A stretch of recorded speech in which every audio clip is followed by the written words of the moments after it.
You might be able to see I'm surrounded by police. There's just a handful of demonstrators here. They are hoping to shut down the airport, the busiest in Europe, of course. But so far, they have been holding up banners, starting a bit of a traffic jam, but nothing like the kind of disruption that we have seen in central London that you were reporting on earlier. And of course, that's crucial because Heathrow is so busy that if there's the slightest disruption, then it closes down fairly quickly. And as a result of that, the authorities, the airport itself, and of course the 200,000 plus travellers who are hoping to travel here today are also going to be very concerned that everything goes smoothly. So we'll be watching that for the rest of the day. But there are other numerous issues across Europe. We mentioned there in Portugal and in Spain. You know, how many people's travel plans might be disrupted this weekend?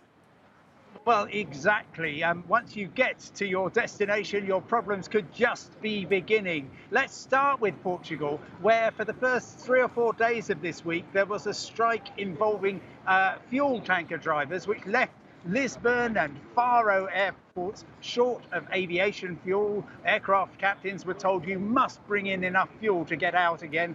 Widespread delays, petrol stations, fuel stations across Portugal running out of fuel as well. Now, the drivers have gone back to work, but they don't instantly replenish all those tanks, so there are problems there.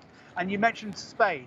Now, there's been a strike by security staff at Barajas Airport in Madrid, the country's main airport, of course, and that has been causing some disruption, queues of up to 90 minutes. But what's much more significant is that on Sunday and again next Wednesday, 60,000 ground staff workers are going to go on strike, and that could very quickly bring things to something like a halt. The Spanish government has mandated that 45% of international flights must go ahead. However, quite a lot of support here for the climate change protesters, or maybe for the police.